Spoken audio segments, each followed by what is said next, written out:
नमस्कार सभी को, प्रद्युम्न ज्ञान कुंड में आपका स्वागत है।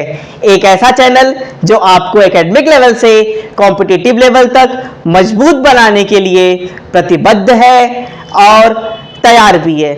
चर्चा हो रही है भारत में राष्ट्रवाद, नेशनलिज्म इन इंडिया के पार्ट 3 की, जिसमें हम देख रहे हैं विभिन्न आंदोलनों का सहारा लेते हुए और राष्ट्रवादी भावनाओं से ओतप्रोत होते हुए किस प्रकार भारतीयों ने अंग्रेजी शासन का पुरजोर विरोध किया और भारत को आजादी दिलाई।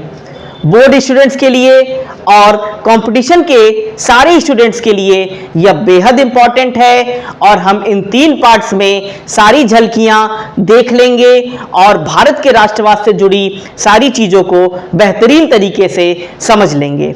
आपको निश्चित रूप से आनंद आएगा। हर संकट का हल निकलेगा, आज नहीं तो कल निकलेगा। अरे तू अर्जुन के तीर सातों सद, मरुस्थल से भी जल निकलेगा। आइए इसी मोटिवेशन के साथ हम अपने टॉपिक को शुरू करते हैं। असहयोग आंदोलन जहां हमने खत्म किया था वहीं से शुरू करते हैं कि असहयोग आंदोलन समाप्त क्यों हुआ। लेकिन उससे पहले एक क्विक रिवीजन करते हैं। हमने यह देखा कि भारत में जो राष्ट्रवाद था वो यूरोप के राष्ट्रवाद से प्रभावित रहा। उसके बाद से हमने प्रथम विश्व युद्ध की परिस्थितियां देखी, महामारी का वो दौर देखा। उसके बाद से हमने रॉलेट एक्ट, खिलाफत कमेटी और जलियांवाला बाग हत्याकांड को देखा और इन तीनों के मिले जुले परिणामों से जो असहयोग आंदोलन, जो गांधी जी का पहला व्यापक आंदोलन था, उसको समझा। असहयोग आंदोलन समाप्त क्यों हो जाता है, इसके पीछे मूलतः 2 कारण हैं। पहला तो ये कि गांधी जी चूंकि अहिंसा के पुजारी थे और कहीं ना कहीं चौरी चौरा कांड में कुछ छिटपुट हिंसाओं को देखने को मिलता है।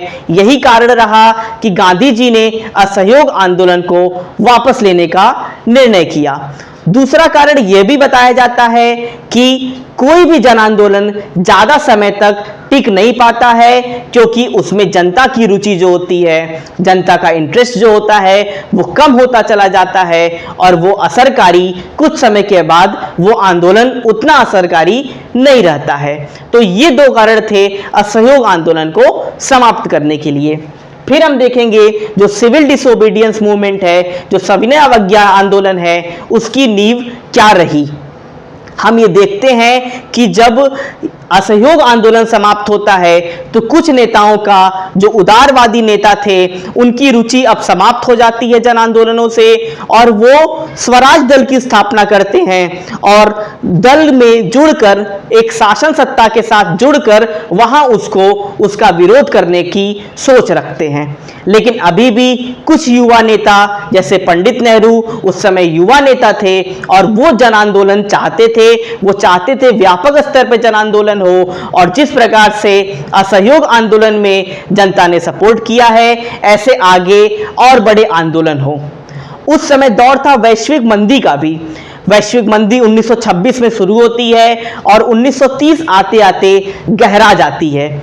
इसका कारण रहता है कि किसान फिर से परेशान हो जाते हैं, उद्योगपति फिर से परेशान हो जाते हैं, दुकानों के जो मालिक हैं वो फिर से परेशान हो जाएंगे और यही कारण रहा कि अब एक व्यापक स्तरीय आंदोलन की फिर से तैयारियां होना शुरू हो गया। साथ ही में हम ये भी देखते हैं कि जो पूर्ण स्वराज की जो मांग थी उसमें बहुत ज्यादा इंटरेस्ट नहीं दिखाया गया। तो अब गांधी जी को लगा कि हमें व्यापक स्तरीय आंदोलन छेड़ने के लिए कोई नई तरकीब अपनानी पड़ेगी। उस समय एरविन वायसराय थे। एरविन ने डोमिनियन स्टेट का एक लॉलीपॉप तो जरूर दे दिया था, लेकिन डोमिनियन स्टेट की पूरी चीजों को वो स्पष्ट नहीं कर पाए थे। डोमिनियन स्टेट की मांगों को पूरा न बता पाने के कारण गांधी जी ने एक व्यापक स्तरीय आंदोलन को छेड़ने का मन बनाया। उन्होंने एरविन के सामने 11 मांगों को रखा। 11 मांगों में उन्होंने सारी चीजों को, जिसमें नमक कर जो था वो सबसे महत्वपूर्ण था, और 11 मांगों को वो सामने रखते हैं और एरविन के सामने एक समय सीमा रखी जाती है, एक टाइम लिमिट रखी जाती है कि आप इतने समय में इन मांगों को पूरा कीजिए, नहीं तो हम एक व्यापक स्तरीय राष्ट्रीय स्तर का एक आंदोलन जारी रखेंगे। उसके बाद से एरविन वो मांगों को नहीं मानते हैं और कहीं ना कहीं गांधी जी फिर तैयारी करते हैं और उन्होंने अब ये सोचा कि हम नमक कर को तोड़कर सविनय अवज्ञा आंदोलन की शुरुआत करेंगे। गांधी जी ने ये निर्णय की लिया कि हम दांडी में समुद्र तट के पास जाएंगे, वहां पे समुद्र जल को उबालकर नमक बनाएंगे और कहीं ना कहीं ये नमक कानून तोड़ने जैसा था। उस वक्त गांधी जी ने साबरमती के आश्रम से शुरू किया, लगभग 240 किलोमीटर की दूरी थी और 24 दिन में उन्होंने इस दूरी को कंप्लीट किया। हमने देखा अच्छा नमक ही क्यों चुना गया गांधी जी द्वारा। नमक चूंकि घर घर की जरूरत थी, घर घर में प्रयोग किए जाने वाला था और गांधी जी चाहते थे कि इस आंदोलन से हर एक वर्ग जुड़े, जनता का हर एक तबका जुड़े और यही कारण रहा कि गांधी जी ने नमक को चुना, क्योंकि घर घर की जरूरत जो थी वो नमक थी और नमक कर के कारण जो असंतोष था आम जनता में वो बहुत ज्यादा था। आंदोलन का असर क्या रहा? जैसा असहयोग आंदोलन में हमने देखा वैसे इसमें भी शहरों में इसका बहुत अच्छा असर देखने को मिला। दुकानों में पिकेटिंग की गई। पिकेटिंग का हमने समझा था अर्थ जो होता है कि आवागमन को जब हम रोक देंगे, बैरियर लगा देंगे तो वो पिकेटिंग करना होता है। इसी तरह से शराबों की दुकानों पे हड़तालें की गई, वहां पे रोका गया। शहरों में हमने देखा इस प्रकार से एक नया परिवर्तन आया। और गांवों में भी हम देखते हैं कि इस बार शिक्षकों ने अपनी नौकरियां छोड़ दी, जो कि असहयोग आंदोलन में हुआ था, शहरों में हुआ था उस वक्त, लेकिन यहाँ गांवों में ये चीजें देखने को मिलती हैं। किसानों में भी, किसान भी अब ये जो जमींदारों से परेशान थे, वो चूंकि आर्थिक मंदी का दौर तो था ही उस वक्त, तो जो परेशान थे इसकी वजह से आंदोलन का असर गांवों में भी देखने को मिला, किसानों में भी देखने को मिला और कहीं ना कहीं शहरों में भी वो जबरदस्त तरीके से देखने को मिला। और हम देखते हैं आंदोलन की सीमा क्या रही, तो आंदोलन की सीमा जरूर रही क्योंकि लगभग सारे वर्ग तो जुड़ जाते हैं, लेकिन अछूत जो हैं जिनको गांधी जी ने हरिजन कहा, जो दलित थे, वो इससे नहीं जुड़ पाते हैं क्योंकि वहां पे दलित निर्वाचन की भी कुछ बातें होने लगती हैं और गांधी जी और अंबेडकर के बीच में कुछ तनातनी होती है। लेकिन गांधी जी का ये मानना था कि अगर हम दलितों को न्याय नहीं दिला पाए तो कहीं ना कहीं हम 100 सालों तक भी स्वराज को प्राप्त नहीं कर सकते हैं। और उन्होंने फिर एक अलग जगाने के लिए स्वयं शौचालय साफ करने शुरू कर दिए और स्वच्छता का संदेश दिया और कहीं ना कहीं हरिजन शब्द से संबोधित करते हुए उन्होंने दलितों को सम्मान दिया। लेकिन फिर भी दलितों का ना जुड़ पाना इस आंदोलन की एक कमी रही।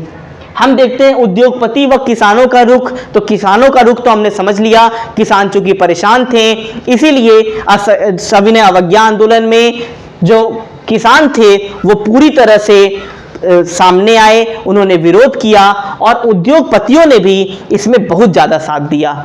जीडी बिरला थे, घनश्याम दास बिरला ने भी बहुत मदद की और बड़े बड़े उद्योगपतियों ने सामने आए क्योंकि उद्योगपतियों के लिए भी समस्या थी, उनका भी एक प्रकार से जो व्यापार था वो कम हो चुका था और अंग्रेजी शासन उनका दुरुपयोग करती थी। यही कारण है कि उद्योगपति से लेके किसान तक सब सामने आए और सविनय अवज्ञा आंदोलन जो बीच में, हम एक बात और बताना चाहेंगे कि बीच में सविनय अवज्ञा, चूंकि गांधी जी जब गिरफ्तार हो जाते हैं तो और जब वापस आते हैं तो द्वितीय गोलमेज सम्मेलन जो गांधी इरविन समझौता होता है उसमें द्वितीय गोलमेज सम्मेलन में शामिल होने की जो मांग रहती है वो गांधी जी मान लेते हैं। लेकिन जब वो लंदन जाते हैं तो उन्हें निराशा हाथ लगती है और वो निराश होकर आते हैं, फिर जन आंदोलन शुरू करते हैं, सविनय अवज्ञा फिर से शुरू होता है, सिविल डिसोबीडियंस शुरू होता है।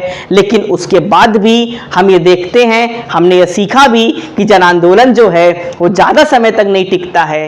यही कारण है कि वो जन आंदोलन कम पड़ जाता है। फिर 11 सूत्रीय जो मांग थी जन आंदोलन था और यही सब इसके कारण रहते हैं। लेकिन जब ज़्यादा समय तक कोई आंदोलन चलता है तो वो टिक नहीं पाता है। और हमने सारी चीज़ों को पॉइंट वाइज देख लिया।